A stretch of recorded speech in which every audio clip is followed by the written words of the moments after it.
दोहरा शिखर दोपहरी वड़ सवै पोहरी तहा पठान।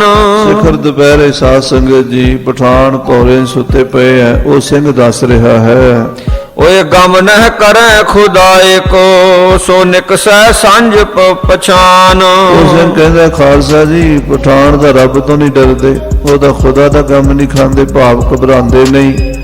ਤੁਹਾਡੇ ਤੋਂ ਤਾਂ ਉਹਨਾਂ ਨੇ ਕੀ ਡਰਨਾ, ਜੇ ਉਹਨਾਂ ਨੂੰ ਪਤਾ ਵੀ ਲੱਗ ਗਿਆ ਤਾਂ ਵੀ ਉਹਨਾਂ ਨੇ ਸੰਭਲਣਾ ਨਹੀਂ, ਤੇ ਤੁਸੀਂ ਜਾ ਕੇ ਹੱਲਾ ਕਰ ਦਿਓ।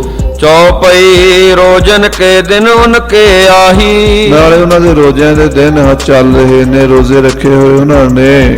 ਪੀਏ ਨਾ ਪਾਣੀ ਧੂਪ ਨਾ ਖਾਹੀ। ਪਾਣੀ ਨਹੀਂ ਪੀਂਦੇ ਤੇ ਪਾਣੀ ਨਾ ਪੀਣ ਕਰਕੇ ਉਹ ਧੁੱਪੇ ਵੀ ਨਹੀਂ ਫਿਰ ਸਕਦੇ, ਤੇ ਸ਼ਰਦਖਾਨੇ ਵਿੱਚ ਉਹ ਆਪਣੇ ਰੋਜ਼ੇ ਲੰਘਾਉਂਦੇ ਹਨ। ਆਓ ਮਨ ਮੈਂ ਵਹਿ ਰਹਿ ਮਗਰੂਰ। ਉਹਨਾਂ ਨੂੰ ਆਪਣੀ ਤਾਕਤ ਦਾ, ਆਪਣੇ ਕਿਲਿਆਂ ਦਾ, ਆਪਣੇ ਸ਼ਸਤਰਾਂ ਦਾ, ਆਪਣੇ ਪੈਸੇ ਦਾ ਹੰਕਾਰ ਵੀ ਹੈ। ਕੋ ਟੁਕ ਸਕੈ ਇਤ ਜੂਹ ਕਸੂਰ। ਉਹ ਕਹਿੰਦੇ ਨੇ ਕਸੂਰ ਵੱਲ ਕੌਣ ਆ ਸਕਦਾ, ਕਸੂਰ ਨੂੰ ਕੋਈ ਫਤਿਹ ਨਹੀਂ ਕਰ ਸਕਦਾ।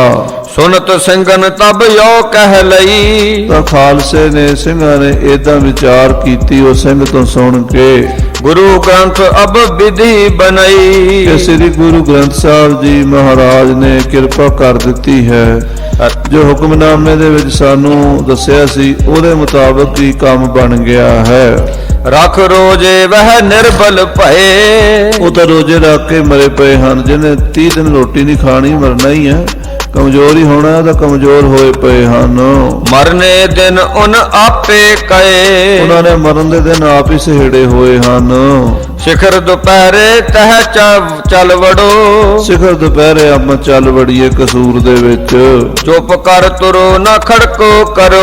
ਚੁੱਪ ਕਰਕੇ ਚੱਲੋ, ਖੜਕਾ ਨਾ ਕਰੋ, ਨਗਾਰਾ ਵੀ ਨਾ ਵਜਾਓ। ਨਿਸ਼ਾਨ ਨਾ ਖੁਲਾਵੋ ਨਾ ਬਜਾਵੋ ਨਗਾਰੋ। ਨਿਸ਼ਾਨ ਸਾਹਿਬ ਦੇ ਫਰਲੇ ਵੀ ਨਾ ਖੋਲੋ ਤੇ ਨਗਾਰੇ ਤੇ ਚੋਭਾਂ ਵੀ ਨਾ ਲਾਓ। ਰਾਹ ਨਾ ਛੇੜਿਓ ਮਤ ਹੋਏ ਪੁਕਾਰੋ। ਔਰ ਰਾਹ ਵਿੱਚ ਕਿਸੇ ਹੋਰ ਨੂੰ ਵੀ ਨਾ ਛੇੜੋ ਤਾਂ ਕਿ ਕੋਈ ਪੁਕਾਰ ਨਾ ਕਰ ਦਵੇ। ਗੁਰਮਤੋ ਖਾਲਸਾ ਥੋਂ ਯੋ ਕਰ ਲਿਓ। ਇਸ ਤਰ੍ਹਾਂ ਖਾਲਸੇ ਨੇ ਗੁਰਮਤਾ ਸੋਧ ਲਿਆ। ਪਠਾਨ ਕਟੇ ਬਿਨ ਲੁੱਟਣ ਨਾ ਡਹਿਓ। ਕਿ ਪਹਿਲਾਂ ਆਪਾਂ ਪਠਾਨਾਂ ਨੂੰ ਸੋਧਣਾ ਹੈ ਤੇ ਫਿਰ ਖਜ਼ਾਨੇ ਵੱਲ ਦੇਖਣਾ ਹੈ। ਲੁੱਟ ਮਾਰ ਨਹੀਂ ਕਰਨੀ, ਪਹਿਲਾਂ ਪਠਾਨਾਂ ਦੀ ਆਕੜ ਭੰਨਣੀ ਹੈ। ਮੋਹਰੇ ਤੁਰੈ ਸੋ ਆਪ ਸਰਦਾਰ। ਬਾਬਾ ਹਰੀ ਸਿੰਘ ਜੀ ਭੰਗੀ, ਜੱਸਾ ਸਿੰਘ ਰਾਮਗੜੀਆ, ਚੜ੍ਹਤ ਸਿੰਘ ਸੂਕਰ ਚੱਕੀਆ ਸਾਰੇ ਮੂਹਰੇ ਤੁਰਨ ਲੱਗੇ ਬੜੇ ਆਰਾਮ ਦੇ ਨਾਲ। ਜਿਮ ਕਰ ਵਪਾਰੀਏ ਆਏ ਵਪਾਰ। ਇਦਾਂ ਦਾ ਰੂਪ ਬਣਾ ਲਿਆ ਖਾਲਸੇ ਨੇ ਕਿ ਵਪਾਰੀ ਹਨ ਤੇ ਵਪਾਰ ਕਰਨ ਸ਼ਹਿਰ 'ਚ ਬੜੇ ਹਨ। ਦੋਹਰਾ ਇੱਕ ਇੱਕ ਦੋਏ ਦੋਏ ਹੋਏ ਖੜੇ ਕਈ ਅਗਾੜੇ ਜਾਹੇ। ਕਸੂਰ ਸ਼ਹਿਰ ਦੇ ਸਿੰਘ ਵੜ ਗਏ, ਇੱਕ ਇੱਕ ਦੋ ਦੋ ਚਾਰ ਚਾਰ ਦੁਕਾਨਾਂ ਦੇ ਅੱਗੇ ਜਾ ਕੇ ਖਲੋ ਗਏ। ਕੋਈ ਅਗਲੇ ਚੌਂਕ ਵਿੱਚ ਚਲਾ ਗਿਆ, ਕੋਈ ਸੱਜੇ ਕੋਈ ਖੱਬੇ। ਸ਼ਹਿਰ ਦੇ ਸਿੰਘ ਖਿੰਡ ਗਏ।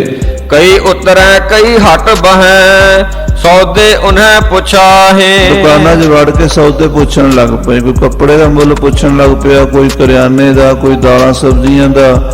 ਏਦਾਂ ਸਿੰਘ ਜਾਣ ਬੁੱਝ ਕੇ ਉਹਨਾਂ ਨੂੰ ਭੁਲੇਖਾ ਪਾ ਰਹੇ ਨੇ। ਚਾਉ ਪਈ ਇੱਕ ਗੜੀ ਵੱਲ ਪਹਿਲੇ ਖੜੇ। ਪਹਿਲਾਂ ਇੱਕ ਗੜੀ ਤੇ ਜਾ ਕੇ ਨਿਗਾਹ ਰੱਖੀ ਵੀ ਇਸ ਗੜੀ ਚੋਂ ਕੀ ਹੁੰਦਾ ਹੈ। ਦੋਏ ਗੜੀ ਆਏ ਪਿਛਲੇ ਬੜੇ। ਦੂਜੀ ਗੜੀ 'ਚ ਪਿਛਲੇ ਪਾਸਿਓਂ ਦੀ ਆ ਵੜੇ। ਇਮ ਕਰ ਗੜੀ ਕਈ ਮਲ ਲਈ। ਇਸ ਤਰ੍ਹਾਂ ਹੌਲੇ ਹੌਲੇ ਸਿੰਘ ਗੜੀਆਂ ਦੇ ਅੰਦਰ ਵੜ ਗਏ ਤੇ ਗੜੀਆਂ ਮੱਲ ਲਈਆਂ, ਗੜੀਆਂ ਦੇ ਉੱਪਰ ਜਾ ਚੜੇ ਹਨ। ਤਾਉ ਪਛਾਣ ਤੁਰਕਨ ਨੇ ਕਈ। ਜਦੋਂ ਸਿੰਘਾਂ ਦੀ ਫੌਜ ਸ਼ਹਿਰ ਦੇ ਵਿੱਚ ਪੂਰੀ ਤਰ੍ਹਾਂ ਕਾਬਜ ਹੋ ਗਈ, ਉਦੋਂ ਪਠਾਣਾਂ ਨੂੰ ਸਮਝ ਆਈ ਵੀ ਇਹ ਤਾਂ ਕੋਈ ਦੁਸ਼ਮਣ ਸਾਡੇ ਆ ਗਏ ਨੇ। ਤੋ ਕਿਵਾੜ ਵਹਿ ਭੇੜਨ ਡਹੇ। ਤਾਂ ਫਿਰ ਉਹ ਫਟਾਫਟ ਦਰਵਾਜ਼ੇ ਬੰਦ ਕਰਨ ਲੱਗ ਪਏ। ਪਠਾਨ ਵੀ ਸਿੱਖਾਂ ਦਾ ਹਮਲਾ ਹੋ ਗਿਆ, ਰੌਲਾ ਪਾ ਦਿੱਤਾ ਉਹਨਾਂ ਨੇ। ਸਿੰਘਨ ਮਾਰ ਤੇ ਉਹ ਤਬ ਜਿਹੜੇ ਦਏ। ਦਰਵਾਜ਼ੇ ਬੰਦ ਕਰਨ ਲੱਗੇ ਸਿੰਘਾਂ ਨੇ ਗੋਲੀਆਂ ਮਾਰ ਕੇ ਭੁੰਨ ਦਿੱਤੇ। ਫਿਰ ਗੋਲੀਬਾਰੀ ਸ਼ੁਰੂ ਹੋ ਗਈ। ਪਰੀ ਸ਼ਹਿਰ ਮੈਂ ਵੱਡੀ ਹਕਾਹੇ। ਸ਼ਹਿਰ ਦੇ ਵਿੱਚ ਬੜਾ ਰੌਲਾ ਪੈ ਗਿਆ, ਇੱਕਦਮ ਧਮਾਕਾ ਜਿਹਾ ਹੋ ਗਿਆ ਵੀ ਸ਼ਹਿਰ ਵਿੱਚ ਦੁਸ਼ਮਣ ਵੜ ਗਿਆ ਹੈ। ਪਠਾਣਾਂ ਨੂੰ ਭਾਜੜਾਂ ਪੈ ਗਈਆਂ, ਹੱਥਾਂ ਪੈਰਾਂ ਦੀ ਪੈ ਗਈ। ਤੌਲੋ ਪਹੁੰਚੋ ਸਭ ਦਲ ਆਏ। ਇਹਨੇ ਨੂੰ ਸਿੰਘਾਂ ਦਾ ਸਾਰਾ ਦਲ ਜਿਹੜਾ ਪਿੱਛੇ ਰਹਿ ਗਿਆ ਸੀ ਉਹ ਵੀ ਸ਼ਹਿਰ 'ਚ ਆ ਵੜਿਆ। ਤੁਰਕਨ ਉੱਪਰ ਉੱਠੀ ਸ਼ਮਸ਼ੇਰ। 24,000 ਸਿੰਘਾਂ ਦਾ ਦਲ ਕਸੂਰ ਸ਼ਹਿਰ ਦੇ ਅੰਦਰ ਵੜ ਗਿਆ ਤੇ ਕਸੂਰ ਵਿੱਚ ਤੇਗਾਂ ਚਮਕ ਪਈਆਂ। ਕਿਤਕ ਬੰਦੂਖਨ ਸਿਉ ਦਏ ਗੇਰ। ਕਈਆਂ ਨੂੰ ਸਿੰਘਾਂ ਨੇ ਗੋਲੀਆਂ ਮਾਰ ਕੇ ਝੜਕ ਡੇਗ ਦਿੱਤਾ ਤੇ ਕਈਆਂ ਨੂੰ ਤੇਗਾਂ ਨਾਲ ਝੜਕ ਦਿੱਤਾ। ਜਿਮ ਜਿਮ ਬੰਦੂਖਨ ਖੜਕੋ ਹੋਏ। ਜਿਵੇਂ ਜਿਵੇਂ ਬੰਦੂਕਾਂ ਦਾ ਖੜਕਾ ਹੋਣ ਲੱਗਾ ਗੋਲੀ ਚੱਲਣ ਲੱਗੀ। ਉੱਠੇ ਭੋਰਨ ਤੇ ਸੁੱਤੇ ਜੋਏ। ਉਹ ਜਿਹੜੇ ਪਠਾਣਾ ਦੇ ਵੱਡੇ ਸਰਦਾਰ ਸੁੱਤੇ ਪਏ ਸਨ ਭੌਰਿਆਂ ਦੇ ਵਿੱਚ, ਸ਼ਬਦਖਾਨਿਆਂ ਦੇ ਵਿੱਚ ਗਰਮੀ ਕਰਕੇ। ਕਿਸ ਪੈ ਸ਼ਸਤਰ ਕਿਸ ਪੈ ਨਾਹੀਂ। ਉਹਨਾਂ ਕੋਲ ਕਿਸੇ ਕੋਲ ਸ਼ਸਤਰ ਸੀ ਤੇ ਕਿਸੇ ਕੋਲ ਨਹੀਂ ਸਨ। ਉਹਨੂੰ ਕੀ ਪਤਾ ਸੀ ਵੀ ਸਾਡੇ ਤੇ ਇਦਾਂ ਦਾ ਭਾਣਾ ਵਰਤ ਜਾਣਾ। ਉਹਦਾ ਬੜੇ ਬੇਫਿਕਰ ਹੋ ਕੇ ਸੁੱਤੇ ਪਏ ਸੀ। ਗਮ ਨਾ ਕਰੇ ਖੁਦਾਏ, ਕਿਉਂਕਿ ਰੱਬ ਤੋਂ ਵੀ ਨਹੀਂ ਸੀ ਡਰਦੇ ਉਹ ਪਠਾਨ ਤਾਂ। ਲੋਕਾਂ ਦੀਆਂ ਧੀਆਂ ਭੈਣਾਂ ਜ਼ਬਰਦਸਤੀ ਚੁੱਕ ਲੈਣੀਆਂ, ਕਿਸੇ ਤੋਂ ਡਰਨਾ ਹੀ ਨਹੀਂ, ਪਰਵਾਹ ਨਹੀਂ ਕਰਨੀ ਕਿਸੇ ਦੀ। ਇਹੋ ਜਿਹੇ ਪਠਾਨ ਸਨ। ਬਿਨ ਸ਼ਸਤਰਨ ਕਈ ਉੱਠੇ ਉਗਾਹੇ। ਉਹ ਸਾਧ ਸੰਗਤ ਜੀ ਬਿਨਾਂ ਸ਼ਸਤਰਾਂ ਤੋਂ ਹੀ ਕੋਈ ਉਂਗਲਾ ਕੇ ਉੱਠੇ ਹਨ, ਦੌੜੇ ਹਨ, ਅਬੜਵਾਏ। ਕਿਸ ਪੈ ਛੁਰੀ ਕਿਸ ਪੈ ਕਟਾਰੀ। ਕਿਸੇ ਕੋਲ ਛੁਰੀ ਸੀ, ਕਿਸੇ ਕੋਲ ਕਟਾਰੀ ਸੀ, ਕਿਸੇ ਕੋਲ ਤਲਵਾਰ ਸੀ, ਕਿਸੇ ਕੋਲ ਬਰਛਾ ਸੀ। ਦੂਰ ਗੋਲੀ ਸਿਉ ਸਿੰਘ ਦੇਹ ਮਾਰੀ।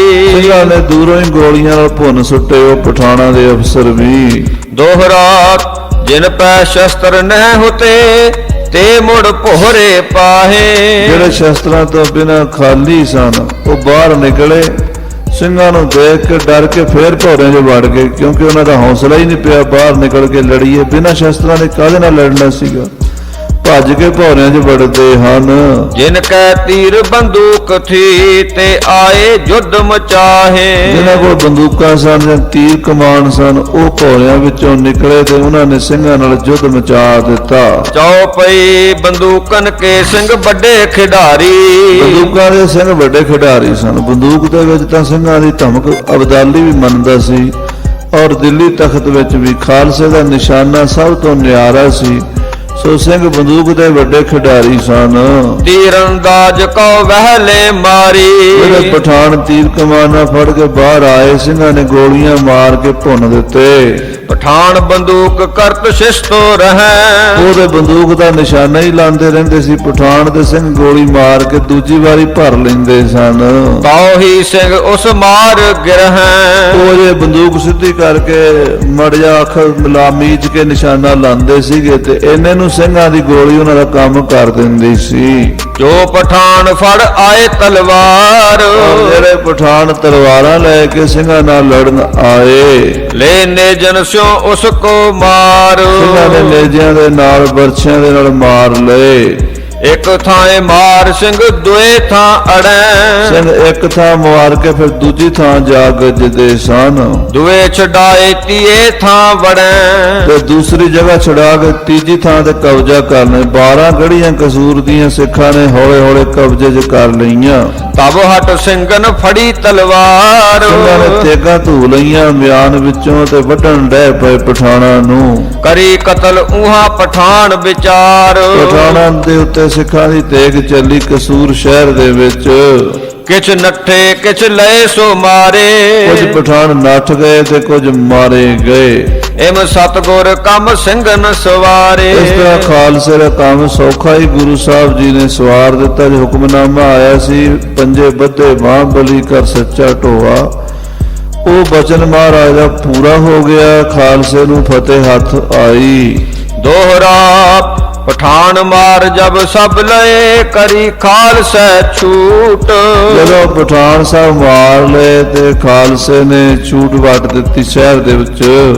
ਪਰੇ ਚੋ ਤਰਫੋਂ ਸਿੰਘ ਕੁੱਦ ਲੱਗੇ ਕਰਨ ਤਬ ਲੂਟ। ਪਠਾਨਾਂ ਨੂੰ ਮਾਰਨ ਤੋਂ ਬਾਅਦ ਸਰਕਾਰੀ ਖਜ਼ਾਨੇ ਗੜੀਆਂ ਜਿਹੜੀਆਂ ਸਨ ਵੱਡੇ ਵੱਡੇ ਪਠਾਨਾਂ ਨਵਾਬਾਂ ਦੀਆਂ ਸਿੰਘ ਲੁੱਟਣ ਲੱਗੇ। ਚੌਪਈ ਸਰਦਾਰਨ ਲਏ ਮਹੱਲੇ ਘੇਰ। ਜਥੇਦਾਰ ਜੱਸਾ ਸਿੰਘ ਰਾਮਗੜੀਆ, ਚੜ੍ਹਤ ਸਿੰਘ ਸ਼ੂਕਰ ਚੱਕੀਆ, ਹਰੀ ਸਿੰਘ ਭੰਗੀ, ਸਾਰਿਆਂ ਸਰਦਾਰਾਂ ਨੇ ਮਹੱਲੇ ਵੱਖਰੇ ਵੱਖਰੇ ਘੇਰ ਲਏ। ਵਿੱਚ ਹਵੇਲੀ ਕਰ ਲਈ ਜ਼ੇਰ। ਜਿੰਨੀਆਂ ਸ਼ਹਿਰ ਦੇ ਮੁਹੱਲਿਆਂ ਦੀਆਂ ਵੱਡੀਆਂ ਹਵੇਲੀਆਂ ਸਨ ਉਹਨਾਂ ਤੇ ਕਬਜ਼ੇ ਕਰ ਲਏ। ਆਪ ਸਿੰਘਨ ਲਏ ਹਟ ਵੱਡ ਮੱਲ। ਸਿੰਘਾਂ ਨੇ ਜਿਹੜੀ ਫੌਜ ਸੀਗੀ ਉਹਨਾਂ ਨੇ ਵੱਡੇ ਵੱਡੇ ਜਿਹੜੇ ਸਰਕਾਰੀ ਡਿਪੂ ਸਨ, ਗੋਦਾਮ ਸਨ, ਹੱਟੀਆਂ ਸਨ, ਸਭ ਤੇ ਕਬਜ਼ਾ ਕਰ ਲਿਆ। ਜਿਨ ਮੈਂ ਦੇਖੀ ਦੌਲਤ ਭਲ। ਜਿਹੜਾ ਚੰਗੀ ਜ਼ਿਆਦਾ ਦੌਲਤ ਸੀ, ਪੈਸਾ ਸੀ, ਸਭ ਲੁੱਟ ਲਿਆ। ਤੁਮਨਦਾਰ ਮਲ ਲਏ ਬਾਜ਼ਾਰ। ਜ਼ਿਮੀਂਦਾਰਾਂ ਨੇ, ਜਥੇਦਾਰ ਛੋਟਿਆਂ ਨੇ ਬਾਜ਼ਾਰ ਮੱਲ ਲਏ। ਭਰੇ ਪਕੁੰਨੇ ਘਰ ਬੇਸ਼ੁਮਾਰ। ਭਰੇ ਭੁਕੰਨੇ ਘਰ ਬੜੇ ਸਨ। ਕਸੂਰ ਬੜਾ ਪੁਰਾਣਾ ਸ਼ਹਿਰ ਵਸਦਾ ਹੈ। ਸ੍ਰੀ ਰਾਮਚੰਦਰ ਜੀ ਦੇ ਬੇਟੇ ਕੁਸ਼ ਤੋਂ ਵਸਿਆ ਕਸੂਰ ਤੇ ਲਵ ਤੋਂ ਵਸਿਆ ਲਾਹੌਰ। ਤੋ ਉਹ ਦੋਵੇਂ ਸ਼ਹਿਰ ਸਾਧ ਸੰਗਤ ਜੀ ਪੰਜਾਬ 'ਚ ਵੱਡੇ ਸ਼ਹਿਰ ਮੰਨੇ ਜਾਂਦੇ ਸਨ ਅਮੀਰਾਂ ਦੇ। ਅੱਜ ਖਾਲਸੇ ਦਾ ਕਸੂਰ 'ਚ ਹੱਥ ਫਿਰ ਗਿਆ। ਸਭ ਖਜ਼ਾਨੇ ਸਰਕਾਰ ਦੇ ਲੁੱਟ ਲਏ। ਚੂਹੜੇ ਚਮਾਰ ਜੇ ਰਲ ਆਏ ਜੱਟ। ਜਿਹੜੇ ਪਿੰਡਾਂ 'ਚੋਂ ਲੁੱਟਣ ਵਾਸਤੇ ਚੂੜੇ ਚਮਾਰ ਜੱਟ ਸਾਰੀਆਂ ਜਾਤਾਂ ਦੇ ਲੋਕ ਰਲ ਗਏ ਸੀ ਲੁੱਟ ਮਾਰ ਦੇ ਲਈ। ਲੈ ਗਏ ਵੈ ਪੁਰਸਾਰਨ ਖੱਟ। ਉਹ ਵੀ ਕਹਿੰਦੇ ਬਹੁਤ ਮਾਲ ਲੁੱਟ ਕੇ ਲੈ ਗਏ। ਸਿੰਘਾਂ ਤੋਂ ਇਲਾਵਾ ਹੋਰ ਵੀ ਲੁੱਟਣ ਨਾਲ ਰਲ ਜਾਂਦੇ ਸਨ। ਜਦੋਂ ਸਿੰਘਾਂ ਦਾ ਦਲ ਕਾਮਯਾਬ ਹੋਣ ਲੱਗਦਾ ਸੀ ਨਾ, ਜੰਗ ਜਿੱਤਣ ਲੱਗਦਾ ਸੀ, ਉਦੋਂ ਲੁਟੇਰੇ ਆ ਜਾਂਦੇ ਸਨ ਤੇ ਉਹ ਵੀ ਆਪਣਾ ਹੱਥ ਸਾਫ਼ ਕਰ ਜਾਂਦੇ ਸਨ। ਅਕੈ ਸੋਇਨੋ ਅਕੈ ਚਾਂਦੀ ਚੱਕੈ। ਕਹਿੰਦੇ ਕੋਈ ਸੋਨਾ ਚੁੱਕਣ ਲੱਗ ਪਿਆ ਤੇ ਕੋਈ ਚਾਂਦੀ ਦੀਆਂ ਪੰਡਾਂ ਬੰਨ ਕੇ ਲਿਜਾਣ ਲੱਗਾ। ਮੋਤੀ ਚੂਨੀ ਡਾਰੈ ਕੱਚ ਛਕੈ। ਕੋਈ ਮੋਤੀਆਂ ਦੇ ਤੇ ਕੋਈ ਚੂਨਿਆਂ ਦੇ ਤੇ ਕੋਈ ਪੁਖਰਾਜ ਨੀਲਮ ਦੇ ਪੰਨਿਆਂ ਦੇ ਖਜ਼ਾਨੇ ਲੁੱਟਣ ਲੱਗਾ। ਕਾਂਸੀ ਪਿੱਤਲ ਕੋਈ ਨਾ ਲੇਹੇ। ਐਸੇ ਕਾਂਸੀ ਪਿੱਤਲ ਦੇ ਕੋਈ ਚੁੱਕਦਾ ਹੀ ਨਹੀਂ ਸੀ। ਇੰਨਾ ਜ਼ਿਆਦਾ ਕਾਂਸੀ ਤਾਂਬਾ ਪਿੱਤਲ ਸੀਗਾ। ਪਿੱਤਲ ਦੇ ਭਾਂਡੇ ਜਾਂ ਤਾਂ ਕਾਂਸੀ ਦੇ ਕਹਿੰਦੇ ਕੀ ਕਰਨੇ ਛੱਡੋ ਪਰੇ, ਮੋਟਾ ਮੋਟਾ ਮਾਲ ਚੁੱਕੀਏ। ਸੋਨਾ ਚਾਂਦੀ ਚੁੱਕਦੇ ਸਨ। ਕੱਢ ਕੱਢ ਸਿੱਟੈ ਫਿਰ ਸ਼ਹਿਰ ਹੀ ਲੇਹੇ। ਕਹਿੰਦੇ ਚੁੱਕ ਚੁੱਕ ਕੇ ਬਾਹਰ ਸੁੱਟਦੇ ਕਾਂਸੀ ਦੇ ਭਾਂਡੇ ਤਾਂਬੇ ਦੇ। ਕਹਿੰਦੇ ਉਹਦੇ ਲੋਕ ਦੂਸ਼ਹਿਰ ਵਾਲੇ ਚੁੱਕੀ ਜਾਂਦੇ ਸਨ ਤੇ ਜਿਹੜੇ ਲੁਟੇਰੇ ਸਨ ਉਹਦਾ ਬਹੁਤ ਮਹਿੰਗਾ ਮਾਲ ਲੁੱਟ ਰਹੇ ਸਨ। ਲਏ ਤਬੇਲੇ ਸਰਦਾਰਨ ਘੇਰ। ਸਰਦਾਰਾਂ ਨੇ ਕਸੂਰ ਦੇ ਤਬੇਲੇ ਘੇਰ ਲਏ ਜਿਨ੍ਹਾਂ 'ਚ ਹਜ਼ਾਰਾਂ ਘੋੜੇ ਸਨ। ਭੈਂਸਾ ਬੈਲ ਜੱਟ ਲੈ ਗਏ ਚੁਫੇਰ। ਝੋਟਿਆਂ ਨੂੰ, ਮੱਝਾਂ ਨੂੰ, ਗਊਆਂ ਨੂੰ ਤਾਂ ਪਿੰਡਾਂ ਦੇ ਜੱਟ ਲੈ ਗਏ ਤੇ ਘੋੜੇ ਖਾਲਸੇ ਨੇ ਖੋਹ ਲਏ। ਜਿਸ ਕੈ ਹਾਥ ਔਰ ਕੰਮ ਪਿਆ। ਜੋ ਕਿਸੇ ਦੇ ਹੱਥ ਕੋਈ ਚੀਜ਼ ਆਈ ਲੋਕ ਲੈ ਗਏ। ਪਕੜ ਘੋੜਾ ਕਪੜੋ ਲੱਦ ਲਿਆ। ਕਈਆਂ ਨੇ ਤੇ ਘੋੜਿਆਂ ਦੇ ਕੱਪੜਾ ਹੀ ਲੱਦ ਲਿਆ। ਕੱਪੜਾ ਬੜਾ ਸੀ ਕਸੂਰ ਸ਼ਹਿਰ ਦੇ ਵਿੱਚ। ਦੋਹਰਾ ਪਿਛਕ ਭੂਪ ਸੋ ਤਹ ਪਏ ਗਏ। ਭੂਪ ਸੋ ਪਿਛਕ ਹੋਏ। ਪਰਮੇਸ਼ਰ ਦਾ ਭਾਣਾ ਐਸਾ ਵਰਤਿਆ ਕਿ ਭਿਖਾਰੀ ਰਾਜੇ ਬਣ ਗਏ ਤੇ ਰਾਜੇ ਭਿਖਾਰੀ ਬਣ ਗਏ। ਜਿਨ੍ਹਾਂ ਨੂੰ ਕਦੀ ਰੋਟੀ ਨਹੀਂ ਸੀ ਲੱਭਦੀ ਅੱਜ ਉਹ ਕਸੂਰ ਦੀ ਲੁੱਟ ਦੇ ਨਾਲ ਰਾਜੇ ਬਣ ਗਏ। ਤੇ ਜਿਹੜੇ ਕਸੂਰ ਦੇ ਪਠਾਨ ਰਾਜੇ ਸਨ ਉਹਨਾਂ ਦੇ ਕੱਖ ਪੱਲੇ ਨਹੀਂ ਰਿਹਾ। ਜਾਨਾਂ ਵੀ ਗਵਾ ਗਏ ਤੇ ਸਭ ਕੁਝ ਲੁਟਾ ਲਿਆ ਕਿਉਂਕਿ ਕੰਮ ਬੜਾ ਮਾੜਾ ਕੀਤਾ ਸੀ। ਬ੍ਰਾਹਮਣ ਦੀ ਘਰਵਾਲੀ ਉਠਾਈ, ਹੋਰ ਪਤਾ ਨਹੀਂ ਕਿੰਨੀਆਂ ਸਤਵੰਤੀਆਂ ਦਾ ਸੱਤ ਭੰਗ ਕਰਦੇ ਸਨ। ਅੱਜ ਉਹਨਾਂ ਪਠਾਨਾਂ ਨੂੰ ਖਾਲਸੇ ਨੇ ਕਰੜੇ ਹੱਥ ਲਾ ਦਿੱਤੇ। ਕਈ ਹਵੇਲੀ ਭਰ ਲਈ ਦਲ ਲੁੱਟ ਰਜਿਓ ਥੋਏ। ਸਿੰਘਾਂ ਦਾ ਦਲ ਲੁੱਟ ਲੁੱਟ ਕੇ ਰੱਜ ਰਿਹਾ ਸੀ। ਇੰਨਾ ਮਾਲ ਮੱਤਾ ਕਸੂਰ ਚੋਂ ਖਾਲਸੇ ਦੇ ਹੱਥ ਆਇਆ। ਚੌਪਈ 3 ਦਿਵਸ ਦਲ ਲੁੱਟ ਤੋ ਰਹਿਓ। 3 ਦਿਨ ਸਿੰਘ ਲੁੱਟਦੇ ਰਹੇ ਖਜ਼ਾਨਾ ਸਰਕਾਰ ਦਾ।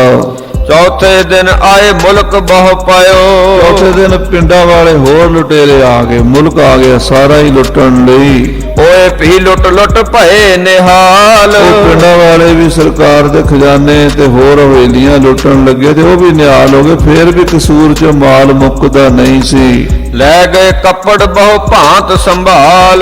ਕੱਪੜੇ ਦੀਆਂ ਦੁਕਾਨਾਂ ਚੋਂ ਕੱਪੜਾ ਚੁੱਕ ਚੁੱਕ ਕੇ ਪਿੰਡਾਂ ਵਾਲੇ ਲੋਕ ਲੈ ਗਏ। ਫੇਰ ਸੁਨੋ ਅਬ ਬਾਹਮਣ ਬਾਤ। ਉਸ ਬ੍ਰਾਹਮਣ ਦੀ ਗੱਲ ਸੁਣੋ ਜਿਹਦੀ ਘਰਵਾਲੀ ਪਠਾਣਾ ਨੇ ਚੁੱਕ ਲਈ ਸੀ। ਫਰਿਆਦ ਕਰੀ ਉਨ ਆਏ ਪਰਾਤ। ਉਹਨੇ ਖਾਲਸੇ ਦੇ ਅੱਗੇ ਆ ਕੇ ਫਰਿਆਦ ਕੀਤੀ, ਬੇਨਤੀ ਕੀਤੀ। ਆਪਣੋ ਕਾਮ ਤੁਮ ਖਾਲਸੋ ਕੀਓ। ਖਾਲਸਾ ਜੀ ਤੁਸੀਂ ਆਪਣਾ ਕੰਮ ਤਾਂ ਕਰ ਲਿਆ, ਕਬਜ਼ਾ ਕਰ ਲਿਆ ਸ਼ਹਿਰ ਦੇ ਉੱਤੇ, ਸਾਰਾ ਸ਼ਹਿਰ ਲੁੱਟ ਲਿਆ ਹੈ। ਮੇਰੋ ਕਾਮ ਤੁਮ ਚਿਤ ਨਾ ਧਰਿਓ। ਮੇਰਾ ਕੰਮ ਭੁੱਲ ਗਏ ਹੋ, ਮੇਰਾ ਕੰਮ ਵੀ ਤਾਂ ਕਰੋ, ਮੇਰੀ ਘਰ ਵਾਲੀ ਤਾਂ ਦਵਾ ਦਿਓ। ਹਰੀ ਸਿੰਘ ਕਹਿਓ ਵਖਤ ਲੌਡੇ ਆਵੀ। ਬਾਬਾ ਹਰੀ ਸਿੰਘ ਕਹਿਣ ਲੱਗੇ ਲੋਢੇ ਵੇਲੇ ਆਵੀਂ ਸ਼ਾਮ ਨੂੰ। ਲੱਗੇ ਦੀਵਾਨ ਵਿੱਚ ਆਖ ਸੁਣਾਵੀ। ਖਾਲਸਾ ਦੀਵਾਨ ਲੱਗੇਗਾ ਤੇਰੀ ਗੱਲ ਸੁਣਾਂਗੇ। ਸੋਈ ਬਾਤ ਆਦਿਜ ਨੇ ਕਰੀ। ਸ਼ਾਮ ਵੇਲੇ ਬ੍ਰਾਹਮਣ ਆਇਆ ਤੇ ਅਰਦਾਸ ਦੇ ਵੇਲੇ ਰਹਿਰਾਸ ਦੇ ਸਿੰਘਾਂ ਨੂੰ ਬੇਨਤੀ ਕਰਨ ਲੱਗਾ। ਮੇਰੀ ਬਾਹਮਣੀ ਰਹੀ ਤੁਰਕ ਪੈ ਫਰੀ। ਲੱਗਾ ਮੇਰੀ ਘਰ ਵਾਲੀ ਪੰਡਤਾਣੀ ਨੂੰ ਤੁਰਕ ਫੜ ਕੇ ਲੈ ਗਿਆ ਸੀ, ਮੈਂ ਉਹਦੇ ਵਾਸਤੇ ਤੁਹਾਨੂੰ ਬੇਨਤੀ ਕੀਤੀ ਉਹ ਛੁਡਾ ਦਿਓ। ਕਹਿਓ ਖਾਲਸਾ ਅਬ ਹੋਏ ਚੱਲ ਆਗੇ। ਸਿੰਘ ਕਹਿਣ ਲੱਗੇ ਅੱਗੇ ਲੱਗ, ਫਿਰ ਤੂੰ ਦੱਸ ਸਾਨੂੰ ਪਤਾ ਤਾਂ ਲੱਗੇ ਵੀ ਤੇਰੀ ਘਰ ਵਾਲੀ ਕਿਹੜੀ ਹਵੇਲੀ ਚ ਲੈ ਗਏ ਸਨ ਪਠਾਨ। ਮਗਰੇ ਤੁਰੇ ਸਰਦਾਰ ਸੋ ਲਾਗੇ। ਉਹ ਬ੍ਰਾਹਮਣ ਅੱਗੇ ਚੱਲ ਪਿਆ ਤੇ ਸਿੰਘ ਸਰਦਾਰ ਹਰੀ ਸਿੰਘ ਭੰਗੀ, ਚੜ੍ਹ ਸਿੰਘ ਸ਼ੂਕਰ ਚੱਕੀਆ, ਜੱਸਾ ਸਿੰਘ ਰਾਮਗੜੀਆ ਸਾਰੇ ਉਧਰ ਤੁਰ ਪਏ। ਗਿਲਜਨ ਕੋਟ ਉਨ ਦਇਓ ਬਤਾਏ। ਉਸ ਬ੍ਰਾਹਮਣ ਨੇ ਦੱਸਿਆ ਵੀ ਆਹ ਜਿਹੜਾ ਕਿਲਾ ਹੈ ਪਠਾਣਾ ਦਾ, ਇਹਦੇ ਵਿੱਚ ਮੇਰੀ ਘਰਵਾਲੀ ਨੂੰ ਕੈਦ ਕੀਤਾ ਹੋਇਆ ਹੈ। ਬਾਰ ਦੂਈ ਦਇਓ ਕਤਲ ਕਰਾਏ। ਤੋ ਸਿੰਘਾਂ ਨੇ ਹੱਲਾ ਬੋਲ ਕੇ ਜਿਹੜਾ ਦਰਵਾਜ਼ਾ ਸੀ ਉੱਤੇ ਕਬਜ਼ਾ ਕੀਤਾ ਤੇ ਡਿਊਟੀ ਬਰਦਾਰ ਸਾਹਿਬ ਮਾਰ ਦਿੱਤੇ। ਦੋਹਰਾ ਪਠਾਨ ਸੋ ਅਬ ਹੀ ਮਾਰ ਕੇ ਬਿਪਨੀ ਦਈ ਫੜਾਏ। ਪਠਾਣਾ ਨੂੰ ਸੋਧ ਦਿੱਤਾ, ਸਿੰਘਾਂ ਨੇ ਮਾਰ ਦਿੱਤਾ ਤੇ ਪੰਡਤਾਣੀ ਨੂੰ ਭੋਰੇ ਵਿੱਚੋਂ ਕੱਢ ਕੇ ਪੰਡਤ ਦੇ ਹਵਾਲੇ ਕਰ ਦਿੱਤਾ। ਜੈ ਜੈ ਕਰ ਤੋ ਸੋ ਗਇਓ ਆਪਣੋ ਬਦਲੋ ਪਾਏ। ਬ੍ਰਾਹਮਣ ਜੈ ਜੈਕਾਰ ਕਰਦਾ ਹੋਇਆ ਸਿੰਘਾਂ ਦਾ ਧੰਨਵਾਦ ਕਰਦਾ, ਸ਼ੁਕਰਾਨਾ ਕਰਦਾ, ਆਪਣੇ ਘਰ ਚਲਾ ਗਿਆ ਆਪਣੀ ਪੰਡਤਾਣੀ ਨੂੰ ਲੈ ਕੇ। ਤੇ ਪਠਾਨ ਜਿਹੜੇ ਸਨ ਉਹ ਬਹੁਤ ਤਾਦਾਦ ਵਿੱਚ ਮਾਰੇ ਗਏ। ਦੋਹਰਾ ਇਸੈ ਮਾਹੇ ਇੱਕ ਔਰ ਹੀ ਸੁਨੋ ਜ਼ੁਲਮ ਕੀ ਗੱਲ। ਇਹਦੇ ਵਿੱਚ ਇੱਕ ਹੋਰ ਗੱਲ ਹੈ ਜਿਹੜੀ ਦੱਸਣੀ ਜ਼ਰੂਰੀ ਹੈ। ਰਾਮਗੜੀਏ ਜਿਮ ਵਧ ਕਣੇ ਗਏ ਖੇਹ ਮੈਂ ਰਲ। ਰਾਮਗੜੀਆ ਮਿਸਲ ਦਾ ਇੱਥੇ ਇੱਕ ਕਸੂਰ ਨਿਕਲਦਾ ਹੈ, ਜਿਹੜੇ ਇੰਨੇ ਵੱਧ ਗਏ ਸਨ ਪਰ ਫੇਰ ਇਹਨਾਂ ਨੇ ਕੋਈ ਇਹੋ ਜਿਹੇ ਕੰਮ ਕੀਤੇ ਜਿਹਦੇ ਕਰਕੇ ਇਹਨਾਂ ਦਾ ਤਪ ਤੇਜ ਖਤਮ ਹੋ ਗਿਆ, ਖੇਜ ਰਲ ਗਏ, ਭਾਵ ਏਡੀ ਵੱਡੀ ਮਿਸਲ ਖਤਮ ਹੋ ਗਈ। ਚੌਪਈ ਔਰ ਸੁਨੋ ਇੱਕ ਜ਼ੁਲਮ ਕਹਾਣੀ। ਇੱਕ ਹੋਰ ਜ਼ੁਲਮ ਦੀ ਕਹਾਣੀ ਸੁਣੋ। ਰਾਮਗੜੀਆਂ ਜਿਮ ਜੜ ਉਖੜਾਨੀ। ਰਾਮਗੜੀਆਂ ਦੀ ਜਿਵੇਂ ਜੜ ਪੱਟੀ ਗਈ। ਰਾਮਗੜੀਏ ਸਿੱਖਾਂ ਦੀ ਇੱਕ ਮਿਸਲ ਸੀ, ਬਾਬਾ ਜੱਸਾ ਸਿੰਘ ਰਾਮਗੜੀਆ, ਪਰ ਉਹਦੇ ਭਰਾ ਜਿਹੜੇ ਸਨ ਉਹਨਾਂ ਦੇ ਜਿਹੜੇ ਅੱਗੋਂ ਸਿੰਘ ਸਨ ਉਹਨਾਂ ਨੇ ਕੁਝ ਐਸੀਆਂ ਗੱਲਾਂ ਕੀਤੀਆਂ ਜਿਹਦੇ ਨਾਲ ਉਹਨਾਂ ਦਾ ਨੁਕਸਾਨ ਹੋਇਆ ਬਾਅਦ ਵਿੱਚ। ਚਾਰੇ ਭਾਈ ਅਤ ਵੱਡ ਸੂਰੇ। ਜੱਸਾ ਸਿੰਘ, ਖੁਸ਼ਹਾਲ ਸਿੰਘ ਆਦਿ ਕੇ ਚਾਰ ਭਰਾ ਸਨ, ਬੜੇ ਸੂਰਵੀਰ ਯੋਧੇ ਸਨ। ਜਿਨ ਸੋ ਲੜ ਕੋ ਉਤਰਿਓ ਨਾ ਪੂਰੇ। ਲੜਾਕੇ ਵੀ ਬੜੇ ਸਨ, ਬਹਾਦਰ ਅਬਦਾਲੀ ਨਾਲ ਜਾ ਜਾ ਕੇ ਲੜਦੇ ਰਹੇ, ਕੋਈ ਇਹਨਾਂ ਦੇ ਨਾਲ ਲੜ ਕੇ ਇਹਨਾਂ ਨੂੰ ਜਿੱਤ ਨਹੀਂ ਸਕਿਆ। ਜਦੋਂ ਸਿੱਖਾਂ ਦੀਆਂ ਮਿਸਲਾਂ ਆਪਸ ਵਿੱਚ ਲੜੀਆਂ ਸਨ ਉਦੋਂ ਵੀ ਇਹ ਸਿੱਖਾਂ ਦੇ ਵਿੱਚ ਸਭ ਤੋਂ ਬਹਾਦਰ ਗਿਣੇ ਜਾਂਦੇ ਸਨ। ਬੜੇ ਲੜਾਕੇ ਸਨ ਰਾਮਗੜੀਏ। ਉਨ ਕੀ ਪਿੱਠ ਦੇਖੀ ਕਿਨ ਨਾਹੇ। ਰਾਮਗੜੀ ਇੰਨੇ ਬਹਾਦਰ ਸਨ ਵੀ ਕਦੀ ਇਹਨਾਂ ਦੀ ਪਿੱਠ ਕਿਸੇ ਨੇ ਨਹੀਂ ਦੇਖੀ। ਜੰਗ ਦੇ ਮੈਦਾਨ 'ਚ ਹਮੇਸ਼ਾ ਸਾਹਮਣੇ ਮੱਥੇ ਲੜਦੇ ਰਹੇ, ਕਦੀ ਰਣ ਤੱਤੇ ਜੋ ਭੱਜੇ ਨਹੀਂ ਸਨ। ਮੱਲਿਓ ਕਾਂਗੜੋ ਇੱਕ ਦਿਨ ਮਾਹੇ। ਇੱਕੋ ਦਿਨ ਵਿੱਚ ਰਾਮਗੜੀਆਂ ਨੇ ਕਾਂਗੜੇ ਦਾ ਰਾਜ ਖੋਹ ਲਿਆ ਸੀ, ਕਾਂਗੜੇ ਦੇ ਰਾਜੇ ਕੋਲੋਂ। ਸਤ ਧਾਰਨ ਕੇ ਭੀ ਪਾਤਸ਼ਾਹ। ਜਿਹੜੀਆਂ ਪਹਾੜ ਦੀਆਂ 7 ਧਾਰਾਂ ਜਲੰਧਰ ਦੇ ਇਲਾਕੇ 'ਚ ਪੈਂਦੀਆਂ ਨੇ, ਉਹ 7 ਧਾਰਾਂ ਦੀ ਬਾਦਸ਼ਾਹੀ ਜੱਸਾ ਸਿੰਘ ਨੇ ਇੱਕੋ ਦਿਨ 'ਚ ਖੋਹ ਲਈ ਸੀ। ਲਾ ਕਰ ਕਸੂਰ ਥੋ ਮੁਲਕ ਉਨ ਪਾਏ। ਕਸੂਰ ਤੱਕ ਦਾ ਇਲਾਕਾ ਇਹਨਾਂ ਨੇ ਫਤਿਹ ਕਰ ਲਿਆ ਸੀ। ਸਾਰੇ ਇਲਾਕੇ ਦੇ ਰਾਜੇ ਸਨ ਰਾਮਗੜੀਏ ਜੱਸਾ ਸਿੰਘ ਦੇ ਭਰਾ। ਅੰਮ੍ਰਿਤਸਰ ਮੈਂ ਹਿੱਸੋ ਚੁਹਾਰਮ। ਸ੍ਰੀ ਅੰਮ੍ਰਿਤਸਰ ਦੇ ਇਲਾਕੇ 'ਚ ਚੌਥਾ ਹਿੱਸਾ ਰਾਮਗੜੀਏ ਇਸ ਕਰਕੇ ਲੈਂਦੇ ਸਨ ਵੀ ਰਾਮਗੜ੍ਹ ਕਿਲਾ ਜਿਹੜਾ ਸੀ ਰਾਮ ਰੌਣੀ ਉਹਨਾਂ ਦੇ ਕਬਜ਼ੇ ਵਿੱਚ ਸੀ। ਹਾਂਸੀ ਹਿਸਾਰ ਮਲ ਕਰੀ ਗੁਜ਼ਾਰਮ। ਤੇ ਉਹਨਾਂ ਨੇ ਹਾਂਸੀ ਹਿਸਾਰ ਹਰਿਆਣੇ ਦੇ ਵਿੱਚ ਜਿਹੜੇ ਸਿਰਸਾ ਹਿਸਾਰ ਇਲਾਕੇ ਨੇ ਉਧਰ ਵੀ ਕਬਜ਼ੇ ਕਰਕੇ ਆਪਣਾ ਮੋਰਚਾ ਫਤਿਹ ਕੀਤਾ ਸੀ। ਜੱਸਾ ਸਿੰਘ ਆਹਲੂ ਇਨ ਫੜਿਓ। ਇੱਕ ਵਾਰੀ ਦੀ ਗੱਲ ਹੈ, ਬਾਬਾ ਜੱਸਾ ਸਿੰਘ ਜੀ ਆਹਲੂਵਾਲੀਆ ਜਿਹੜੇ ਸਨ, ਉਹਦੀ ਜੱਸਾ ਸਿੰਘ ਰਾਮਗੜੀਏ ਨਾਲ ਅਣਬਣ ਹੋ ਗਈ। ਇਹ ਗੱਲਾਂ ਸਾਧ ਸੰਗਤ ਜੀ ਜਦੋਂ ਅਬਦਾਲੀ ਵਾਪਸ ਚਲਾ ਜਾਂਦਾ ਉਦੋਂ ਫਿਰ ਸਿੱਖ ਇਲਾਕੇ ਮੱਲਣ ਲੱਗ ਪਏ ਸਨ।